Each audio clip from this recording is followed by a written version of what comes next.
leen maire bu baax nii la war a mel Adama wax leen Adama moo bari jóg Adama Sarr meeru Kër Massar Ada lay dëggal jom ja daa bari wax leen maire bu baax nii la war a mel maire bu baax nii la war a mel Adama neex na leenam hey Adama neex na leenam ne leen Adama wax leen Adama wax leen Adama xoolal xam ngeen ku may woyal Adama de lay dëggal woo ngeen gor woo jàmbaar woo bete bete woo ndeyam gërëm ak famim ak waa koñ Adama neex na leenam Adama neex na leen Adama neex na leenam tàcc leen wax leen Adama neex na leenam wax leen maire bu baax nii la war a mel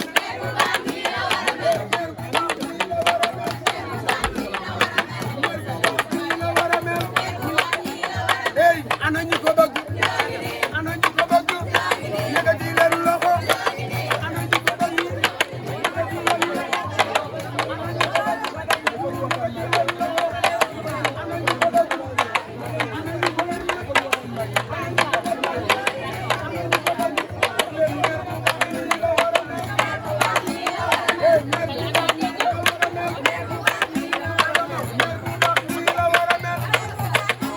hey ana ñu ko bëgg ana ñu ko bëgg yëkkati leen loxo ana ñu ko bëgg Adama Sarr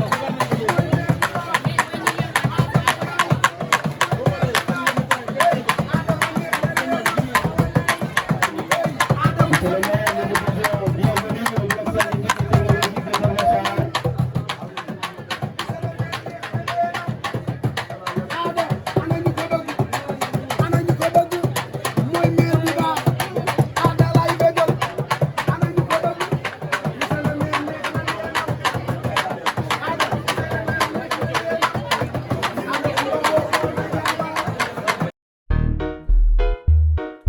Bloc scientifique de Kër Massar dañu technical dañu logical au directeur Abdourahmane Sow number one bi ñun la ci Sénégal Wada wele yaa ngi ci biir number one ci best number one ci best ñun la number one ci best ñun la number one ci best ñun la number one ci best ñun la number one ci best ñun la number one ci best ñun la wala wala bokka yow sama mbokka ñëwal ñu bokka xanaa de kullo bloc scientifique et technique ñun de dañu ay ñun de dañu ay yow sama school dañu créer dañu innover every time every day dañu job day number one ci best ñun la d'accueillir le groupe hôtel des artistes, des élèves artistes ici au bloc scientifique de Kër Massar.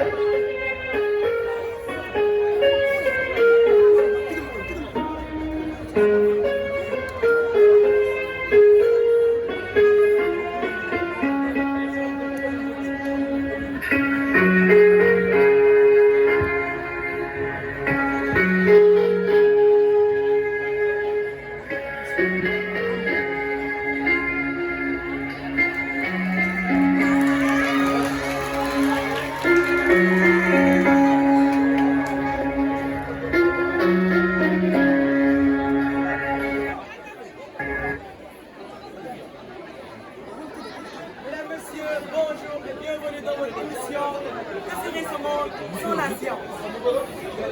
Mesdames, Messieurs, aujourd'hui sur le plateau, nous avons des invités, des scientifiques qui prétendent dire que sans eux, ce monde ne serait rien. Alors, on va les écouter. La séance est ouverte. faut aimer pour comprendre.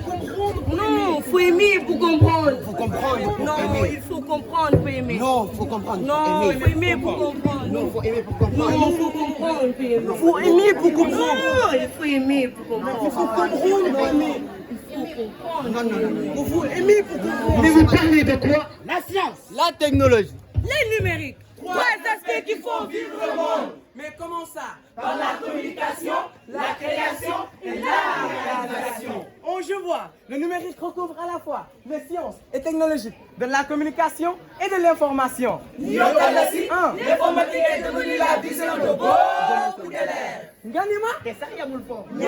Les matières scientifiques permettent de s'ouvrir, de découvrir, mais aussi de réaliser des rêves avec seulement une formation professionnelle. Wow! Autant d'opportunités.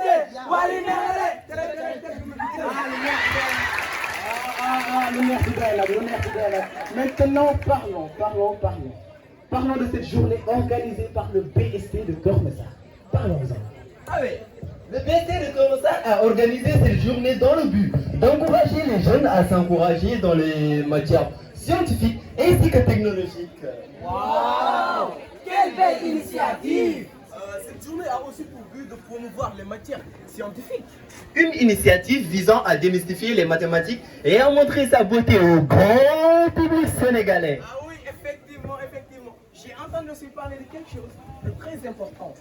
J'ai entendu dire que cette journée a aussi pour but d'inspirer la jeunesse sénégalaise. Mais comment et dans quel sens? Effectivement. Absolument. Je vais venir. Encourager les vocations scientifiques, et ça dès le plus jeune âge, et réduire les écarts de genre dans le cercle. Ah oui, une belle initiative. Mais aussi parlons de la valorisation de l'héritage africain. Mettre en lumière les contributions africaines aux mathématiques et aux sciences. Et cela partout dans le monde et dans l'histoire.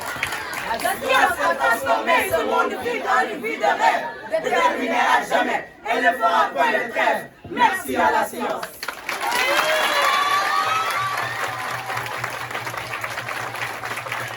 Nous vous demandons de pousser vos enfants à aimer les matières scientifiques, car la science est très importante dans ce monde.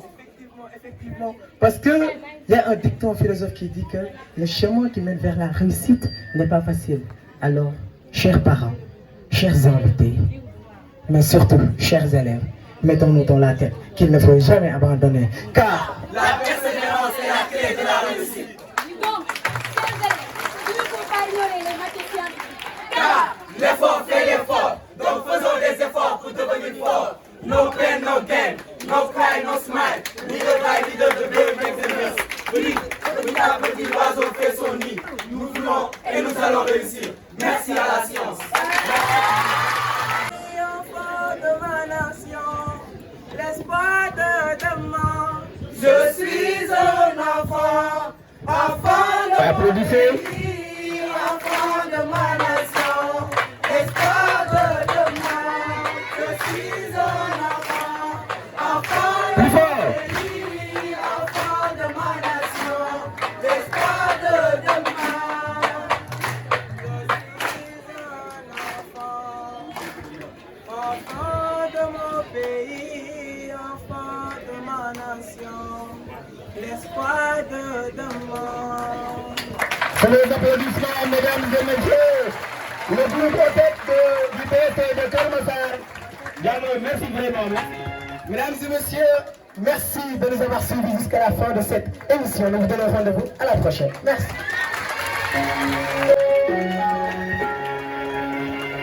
Merci Diallo et son groupe. Elia de Keur Massar, Monsieur le Président de l'APE, l'Association des parents d'élèves, M. Sall, Monsieur le délégué de quartier, Moussa Gueye, M. Djibiba, Président de l'AIC, chers invités, chers parents d'élèves. C'est un immense plaisir pour moi d'être là aujourd'hui, parce que je suis dans ma nature, je suis dans mon monde. Parce que, monsieur le directeur, je suis très heureux d'être là parce que je suis un scientifique avant tout. Donc aujourd'hui, je suis chez moi. J'ai eu un bac S, j'ai eu une licence en physique chimie avant d'entamer une formation d'ingénieur géomètre topographe et un doctorat en sciences géomatiques. Donc je suis un scientifique. Donc je suis un petit scientifique qui est là aujourd'hui dans mon monde. Et sans la science, le monde ne peut pas avoir un développement. C'est ça la réalité. La science est la base du développement. Donc nous ne pouvons qu'encourager les jeunes qui sont là, nos jeunes frères et nos jeunes sœurs, à persévérer dans les études. Parce qu'aujourd'hui, le Sénégal compte beaucoup sur sa jeunesse. Le Sénégal compte sur sa jeunesse et surtout dans les domaines scientifiques. Nous savons aujourd'hui que le taux, en tout cas d'étudiants scientifiques, est trop minime par rapport aux autres secteurs. Donc aujourd'hui, ces genres de blocs permettent en tout cas à nos jeunes frères et nos jeunes sœurs de s'acquérir des compétences scientifiques nécessaires pour le développement de notre pays. Donc je voudrais par ces mots souhaiter la bienvenue à toute la population de Keur Massar, toutes les femmes qui sont là, très bien habillées, machallah. Donc di leen nuyuwaale suñu jigéen yi, mais aussi di nuyu ñi nga xamante ne ñoom lañ fekk fii kilifa yi nga xamante ne ñoo toog ci base bi. xëy na ba ñuy lim mën nañu juum parce que wax dëgg yàlla on n'avait pas prévu de prendre la parole. Donc bu fekkee am na rek suñu erreur la, mais on aimerait en tout cas ku nekk sa rang, sa titre, sa grade, wax dëgg yàlla ñu cité ko ci audience bi nga xamante ne moo nekk fii. Donc pour terminer, je ne pourrais pas terminer en tout cas avant de remercier le directeur Abdourahmane Sow de m'avoir donné l'opportunité d'être là aujourd'hui parmi vous, de communier avec vous, mais également de partager avec vous cette belle journée, cette très belle journée scientifique. Merci beaucoup. Bonjour, chers invités. Monsieur le préfet du département de Keur Massar, Monsieur le maire de Keur Massar Nord, Monsieur le directeur du BST, chers professeurs, Messieurs les autorités religieuses et coutumières, chers élèves et chers invités. Je vais parler au nom de notre chère IF Madame Ndiaye, qui effectivement actuellement est mutée à l'IF de Rufisque. Et Madame Ndiaye, pour qui la connaît, c'est une pionnière du système éducatif sénégalais et particulièrement de l'éducation au sein du département de Keur Massar. Il est quand même important de rappeler que c'est Madame Ndiaye, sous-ordinaire, que l'IF de Keur Massar a été créé et qu'elle a fait 14 années à la tête du département de Keur Massar comme IF. Elle a quitté récemment l'IF de Keur Massar pour être affectée, mutée à l'IF, encore une fois, de Rufisque. Pour elle, Madame Ndiaye, les sciences constituent des domaines fondamentaux, non seulement pour la nation, mais aussi et surtout pour les enfants de ce bloc scientifique et technique qui, il faut le rappeler, les sciences sont des domaines incontournables aujourd'hui. Quand on parle de sciences, eh bien, il y a des sous-domaines. Ils l'ont dit, on ne va pas y revenir. Dire qu'aujourd'hui, la place des sciences n'est plus à démontrer dans ce 21e siècle. Et si nos élèves aujourd'hui excellent dans ce domaine, c'est dire que l'avenir du Sénégal, osons le dire, est radieux, puisque à coup sûr, nous aurons des scientifiques qui sauront effectivement prendre les destinées de cette nation en matière de sciences et de technologie. Alors, si ces enfants de ces BST, surtout celui de Keur Massar, sont accompagnés, sont encouragés et sont soutenus, regardez ce qui est devant là, eh bien, s'ils sont accompagnés avec à leur disposition, et en tout cas les éducateurs, les professeurs qui sont là, les moyens mis à leur disposition, eh bien, nous aurons des génies en matière de sciences et de technologie. En plus de parler au nom de l'IEF Madame Ndiaye, je suis là avec mon patron, l'IEF de Kermassar. Alors, et je suis l'inspecteur point focal de l'enseignement moyen secondaire au niveau de l'IEF de Kermassar. Et monsieur le maire l'a dit, donc je suis effectivement dans ma famille, puisque je suis aussi enseignant de l'élémentaire pour devenir professeur du moyen secondaire et aujourd'hui inspecteur de l'enseignement élémentaire. Alors, je ne souhaite terminer et sans pour autant remercier les dames de ce BST qui sont vêtues de tout blanc et qui en tout cas symbolisent la place de la femme dans les sciences. Et aujourd'hui, les autorités encouragent effectivement l'implication massive des jeunes filles en matière de sciences et surtout de mathématiques pour la nation sénégalaise. Je vous remercie.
Ako kasi ligay ko kamo dem tarep.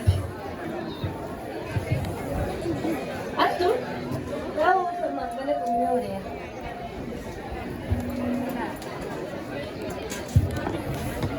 Sama ni jane sama ba den nengo nyore. Ane ko mangi. Mama na Mangi, demal mangi. ni lala. Demal bul insiste mangi. Bisi bite di lala. Demal bul insiste yo demal ko demal mangi.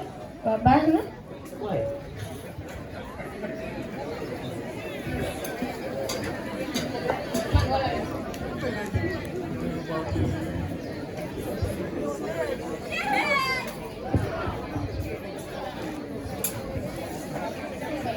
Arre parel.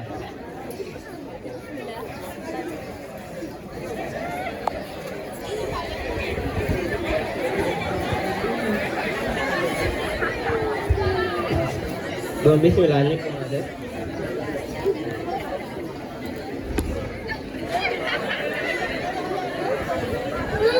Yéen moom seen réew bi sax na xolam de te daa bëri diwlin sax. Tout à l'heure, xaw na bëri xorom noonu de parce que man dama bëgg. Lii moom daa bëri. Te xorom si daa tuuti sax si man. Ah réew bi de tey dama rëcc ci moom. Xawul de. Sax na xolam torop sax. Ay cigarette. Est-ce que Samba Ndiaye mi sax. Non, du man de, bul ma jiim de. Tey moom bu leen ko tooñ deful dara sama maam mi laa fekk ci kaw mën nga ko doon nëbb waaye gis naa ko. Astafurlah, yow doo woon dëgg. Yow yaa ma gis mais bu doon ndax nga ne dama yem cigarette. moo ko nekkoon di tuux si kaw. Astafurlah. Ah man xale bi bëriwul wax rek. dina tuuti ci bool bi ba pare di nekk fii di amee di nit yi. jugal dem tëddi. yaa bu doon dañ koy wax te man sax jugal bu sa xolom bi du ma ci def. sa doom toogal ko. Bon, réer bi neex na trop. Neex na bëri na. Bon, maa ngi dem si ginnaaw noppaleeg tuuti.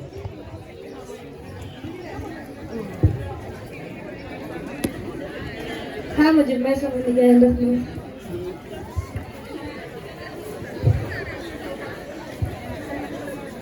nijaay. Ah, jaru ko woon sax.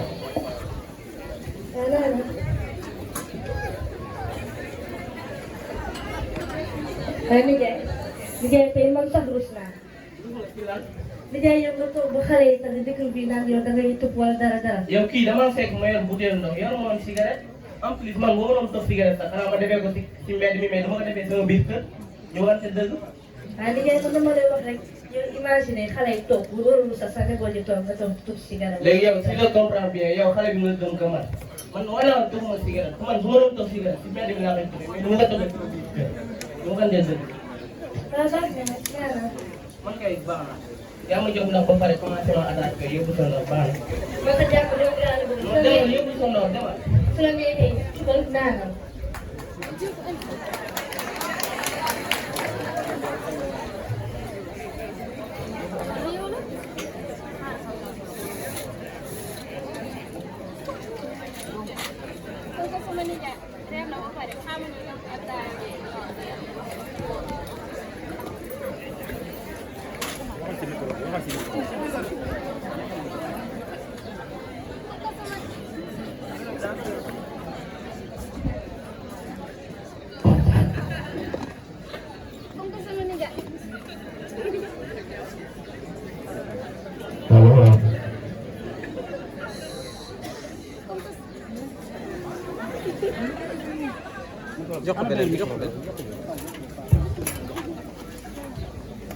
comme que sama nijaay rey na ba pare xamuñu yóbbu ko ataaya.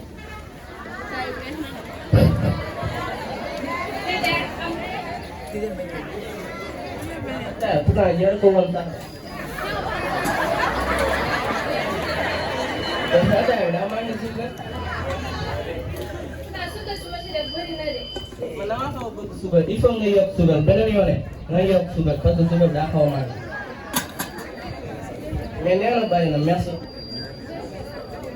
deuxième moom jar nga may indi parce que damaa war a noppalee maa war a tëdd léegi. ma ataaya sonn si di ma ko naanal.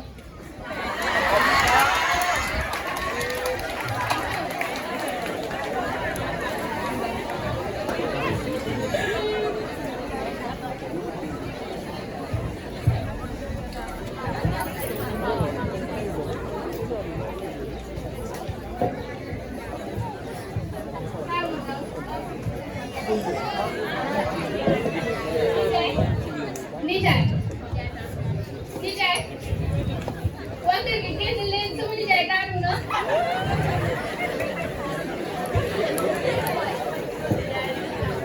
yóbbu leen ci kaw.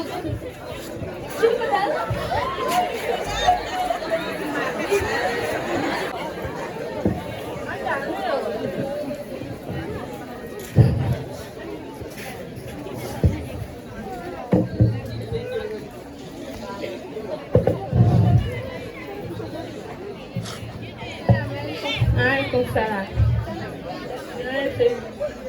man de damaa dugg ci néeg bi gis sama jëkkër ji daanu moo tax ma dégg.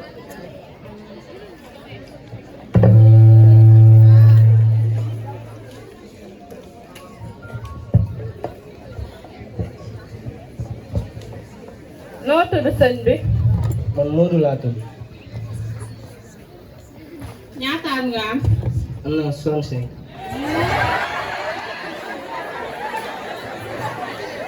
lan moo lay metti. comme boobu mooy faral di metti dafa nokk yi day faral di riir. da lay daaneel tout le temps. waaw damay daaneel souvent. xaaral ma jël sa tension.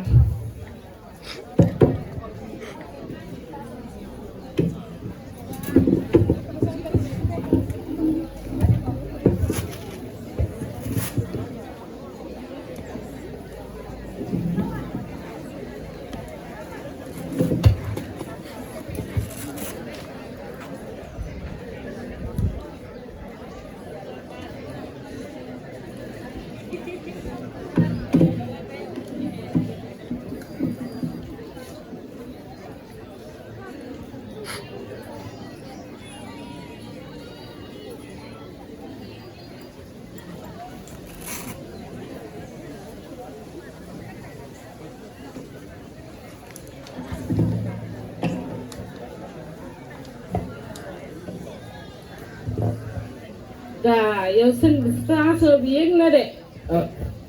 elle est 17/10. xam nga ban feebar moo la daal. déedéet xaw ma ko. hypertension artérielle. hypertension artérielle. waaw. xanaa dangay lekk lu niin. man waaw damay lekk lu niin. dangay lekk xorom. damay lekk lépp laay lekk. dangay toog. damay toog cigarette. dangay naan. damay naan sangara tamit.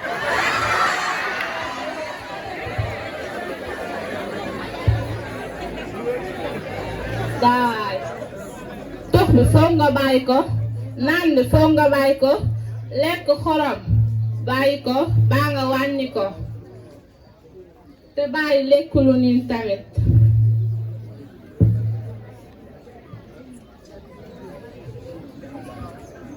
sinon soo ko bàyyiwoon am nga ban feebar moo la ci fekk. AVC. te AVC peu de temps après sa benn côté yaram bi day paralysé. dinaa la bindal ay ordonnance soo demee nga naan ko 1 comprimé par jour.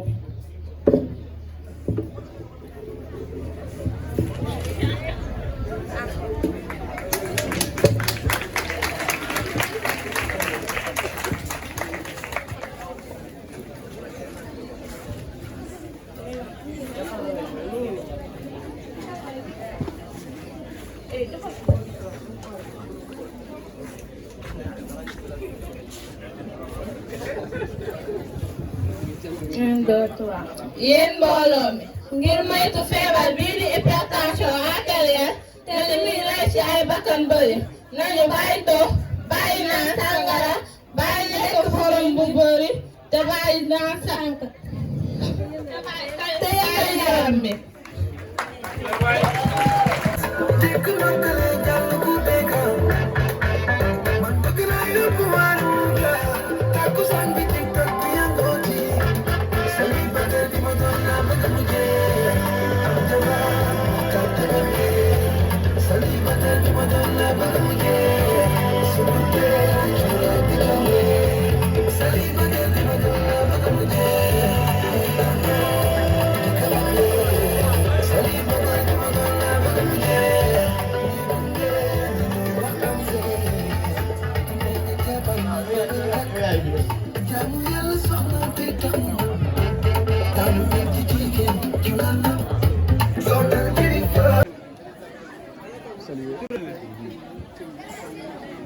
Allez, passe là.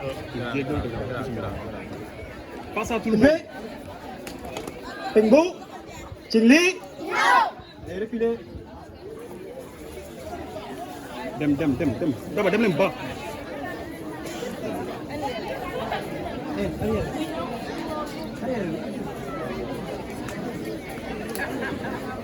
Yeah, go.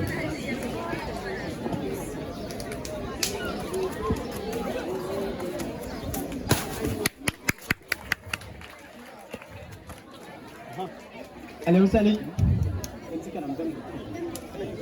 Yéen ñëpp. Dem leen avancé leen.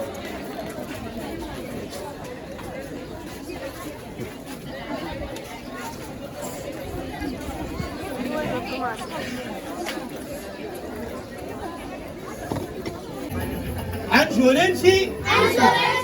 Go. Go.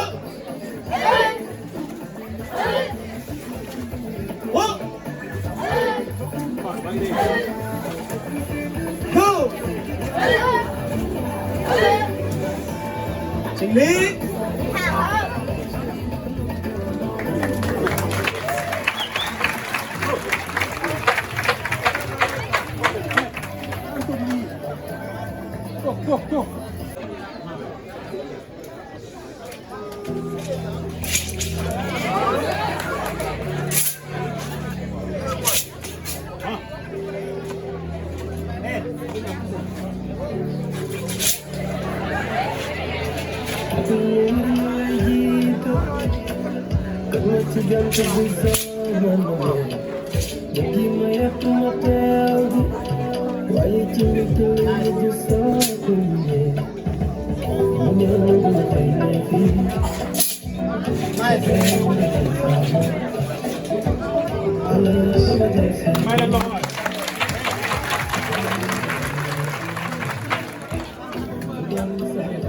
Go.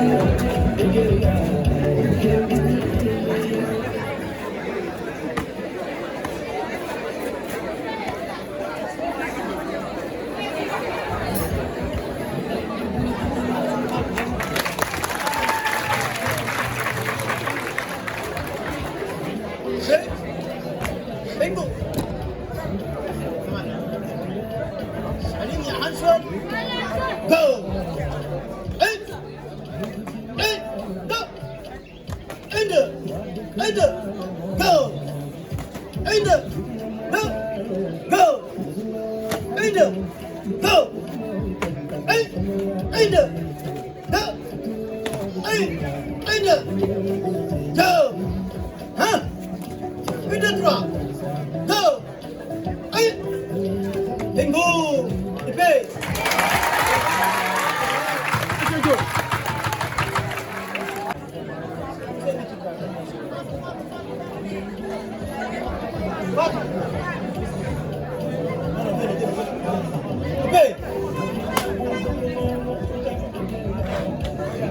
Bingo! Ji Chang Chuan! Go! Ah, dale. Dame poco, poco. Go! Dame un poco más. Dale, go! Hey! Hey! Un, deux, trois. Go! Un, deux. Oh! Go! Bingo! Okay. Bingo! Bingo! Wu Chuan! Go! Go! Huh? Go!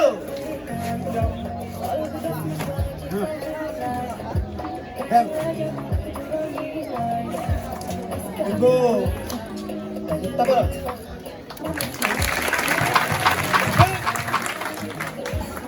Bingo! Chuji Chang Chuan! Go!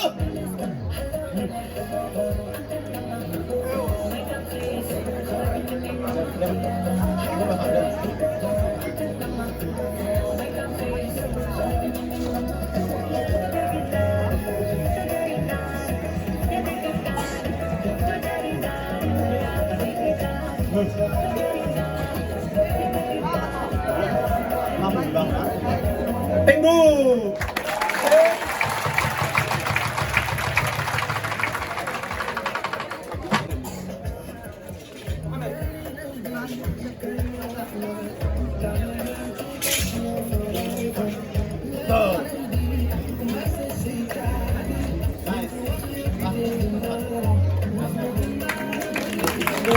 Merci maître.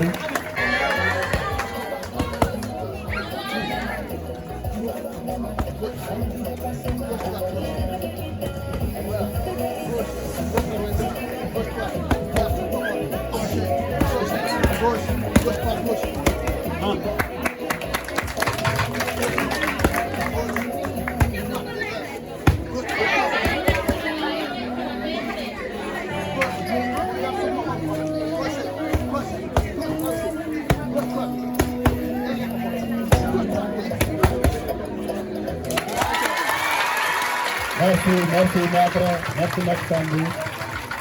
Merci. Vraiment, merci. Allez, paix! Paix! Bingo! Chingli! Merci. Monsieur le préfet, nous sommes le représentant. Monsieur le maire de Keur Massar Nord. Une fois encore, nos chemins se croisent. C'est toujours un plaisir de vous rencontrer. Monsieur l'IF de Keur Massar, Monsieur le directeur, Monsieur Abdourahmane Son, chers parents d'élèves, chers élèves, nous vous saluons de la part du président du conseil départemental de Keur Massar, qui était parrain et qui a été empêché. Sinon, il allait venir lui-même présider cet événement, car les collèges et les lycées dépendent du conseil départemental. Et le président du conseil départemental aussi est un scientifique de formation parce qu'il est professeur de mathématiques. C'est pour ça qu'il fait beaucoup de choses pour l'éducation. Parfois même les autres nous disent que tu en fais trop pour l'éducation. Mais il prête pour sa paroisse. Donc nous remercions Monsieur le directeur de nous avoir associés à cet événement. Et nous félicitons surtout le BST, car l'excellence est très importante. Les élèves doivent être excellents. Surtout, comme disait l'autre, il s'agit de conquérir la gloire par la haute culture. Et cela n'a rien à voir avec les discours universitaires. Donc nous encourageons les élèves à persévérer dans cette excellence-là. Excellence que s'inscrit le président du conseil départemental, car chaque année, il fait l'excellence à travers la journée d'excellence qui aura lieu, Inch'Allah, le 21 mai. Nous invitons tous les élèves du PST à assister à cette journée mémorable qui aura le 21 mai pour fêter avec nous l'excellence. Nous vous remercions et nous vous disons que bonne fête à tout le monde. Merci beaucoup.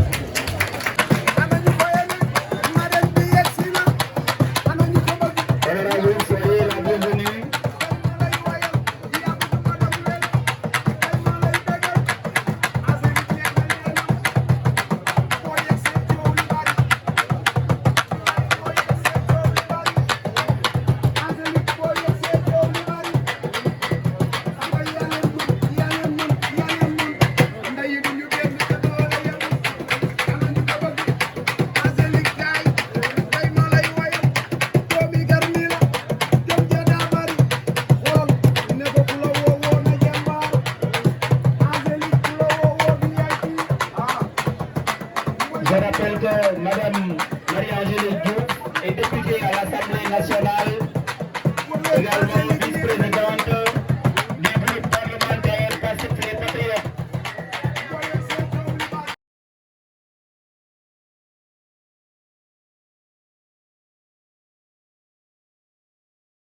Enseignant pour M. Sow, directeur du BST, et le père de Mme Marie-Angélique Diouf également. Donc vraiment, ça marque une journée exceptionnelle vraiment. Michel Diouf, hein? Ah, Mme Collier là. Voilà, c'est bon. Mais également le directeur est là. Donc voilà, 3 personnalités. Et Mme Diouf est également marraine de la journée. Vraiment un grand merci. Michel Diouf.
Allez, commencez.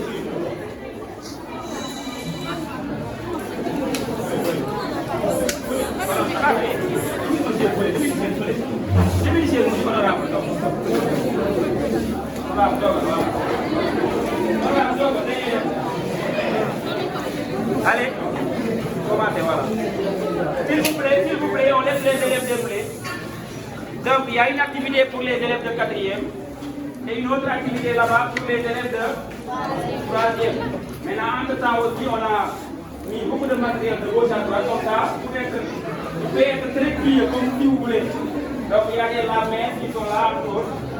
Voilà, des lames de roche. Allez-y, s'il vous plaît. Nos salutations à vous, honorables invités. Nous vous souhaitons tout d'abord la bienvenue à cette journée porte ouverte organisée par l'Université du Kermassar, c'est-à-dire bloc scientifique et technologique. Nous sommes là aujourd'hui pour représenter le groupe SVT en 4e. Pour cela, nous allons nous présenter. Je me nomme Fatima Kébé Diop, élève en classe de 4e A2. À l'instant, je laisse mes camarades de groupe se présenter. Ensuite, nous allons passer à la présentation de notre TP qui portera sur les types d'éruptions volcaniques. Merci de pouvoir bien les écouter. Bonjour, chers invités. Je me nomme Duc de élève en 4e A2.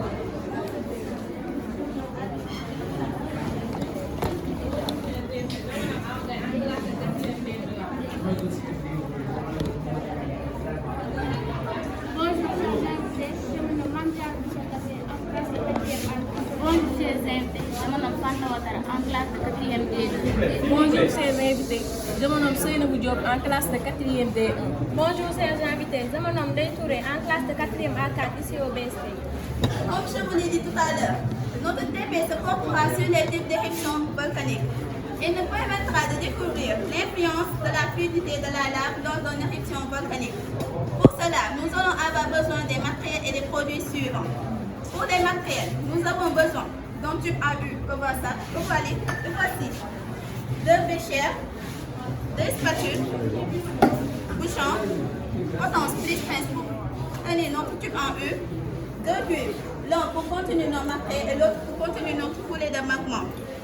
Pour les produits, nous avons besoin de l'eau pour préparer notre magma, de la purée de pommes de terre pour la consistance, du ketchup que voici pour donner à notre magma sa couleur rouge, ou bien à la place du ketchup on peut utiliser de la craie rouge. On a aussi besoin des comprimés effrayants pour avoir nos gaz, ou bien à la place des effrayants on peut utiliser du bicarbonate de soude alimentaire plus vinaigre blanc. Maintenant, nous allons passer à la réalisation de notre TP. Merci de pouvoir bien le suivre.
disparu.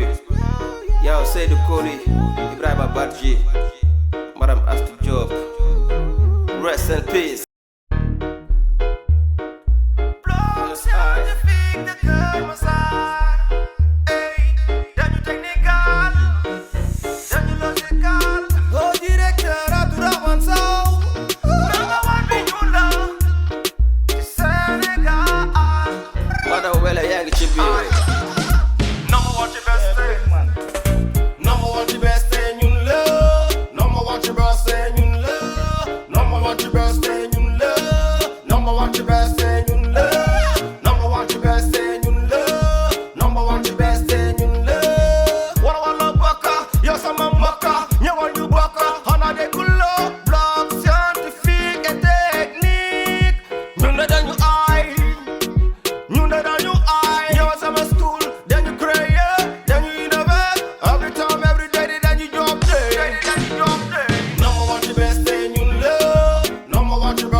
Disparu. Yow Seydou Koli, Ibrahima Badji, Madame Astou Diop. Rest in peace.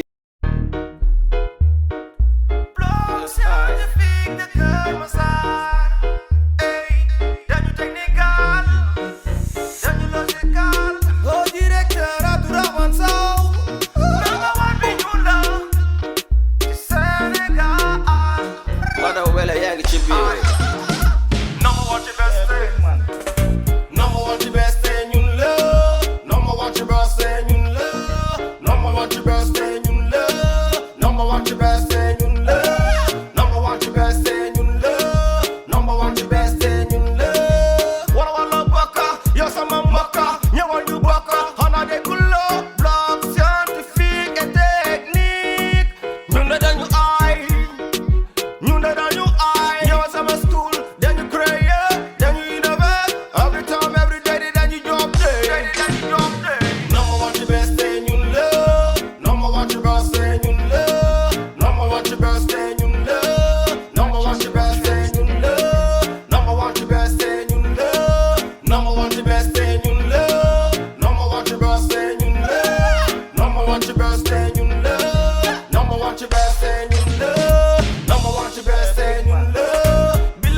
Disparu.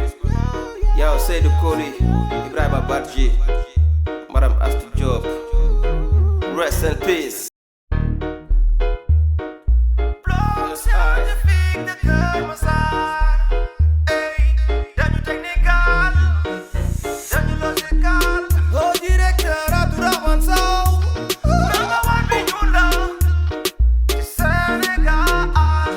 Madame Wele yangi ci biir.